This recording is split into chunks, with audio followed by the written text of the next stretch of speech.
Hi friends, welcome to my channel. నమస్తే. నా video మీకు నచ్చితే లైక్ చేయండి, షేర్ చేయండి, సబ్స్క్రైబ్ చేయండి. Thank you for watching friends.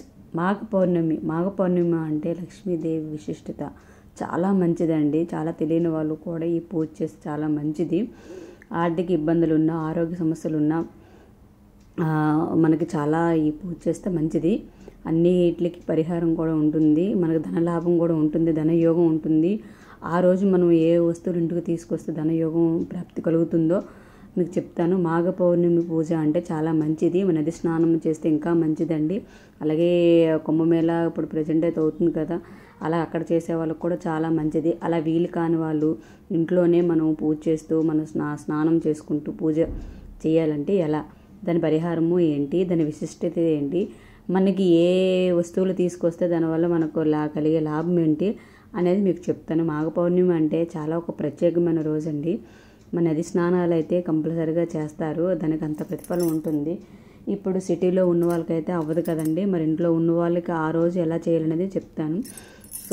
ఇల్లంతా శుభ్రం చేసుకొని పసుపు నీళ్ళతో ఇల్లంతా ఒత్తుకొని ఇంటి ముందు పసుపు రాసి బొట్లు పెట్టి లక్ష్మీదేవికి చాలా ప్రత్యేకమైన, చాలా ఇష్టమైనండి. ఇంటి ముందు గడప ముందు ముగ్గులు పెట్టుకొని అలంకరించుకోవాలి. అలాగే మనకి గుమ్మాలకు రెండు ఇరువైపులు దీపాలు పెట్టుకోవాలి, దీపారాధన చేసుకోవాలి, మామిడాకులతో అలంకరించుకోవాలి. అలాగే స్నానం చేసిన నీటిలోనే మనం పసుపు కొంచెం ఉప్పు వేసుకొని మనకున్న దారిద్ర్యం అంతా పోయి మంచి విశిష్టతోనే, మనం ఆరోగ్యంతోనే, మనం ఐశ్వర్యంతోనే, అఖండంతోనే మనం ఎప్పుడూ బాగుండాలంటూ మనం స్నానం చేసుకోవాలి.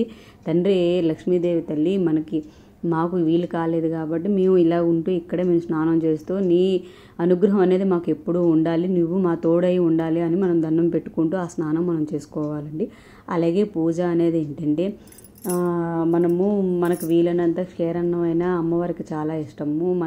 మనం ఏదైనా చేసి పెట్టుకోవచ్చు, కానీ బెల్లం పెడితే చాలా మంచిదండి, ధనయోగం కూడా కలుగుతుంది. ఆ ప్రసాదం ఒక్కటైనా మనం పెట్టుకొని పూజ చేసుకోవచ్చు. అలాగే ఇంకా మనకి ఆరోగ్య సమస్యలు ఉన్నా, చాలా అప్పులు బాధలు ఉన్నా ప్రతి ఒక్కరికి కూడా నేను చెప్పేది ఒక్కటే, బెల్లంతో పూజ చేసి బెల్లం పెట్టి ప్రసాదంగా మనం పూజ చేసుకోవచ్చు. స్కేరన్నం కూడా వండి పెట్టవచ్చు అమ్మవారికి, అలా కూడా చేసుకోవచ్చు. పౌర్ణమి రోజు మాత్రం మనము రాగి చెంబుతోని పెట్టి రాగి చెంబుతోని పువ్వులు అలా అలంకరించుకొని దాని ముందు కూడా దీపారాధన చేస్తే లక్ష్మీదేవికి చాలా ఇష్టం అండి. అలా కూడా చేయొచ్చు.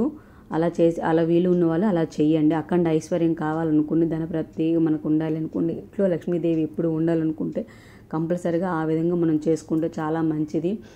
అలాగే ఇంకా మనకి ఏదైనా మనకి సమస్య ఉందంటే అలాగా ఆ సమస్యను మనం చెప్పుకుంటూ దీపారాధన చేస్తూ మనం ఒక లక్ష్మీ స్తోత్రాన్ని చదువుకొని, అష్టావనాలు చదువుకొని మనం ఏదైనా ప్రసాదం చేసినా లేకపోయినా స్వీట్ ఏదైనా తెచ్చినా అమ్మవారికి పాలకోవ అంటే ఇష్టం, ఆ విధంగా తీసుకొచ్చి మనం అమ్మవారి ముందు పెట్టి దండం పెట్టుకున్నా చాలా మంచిది.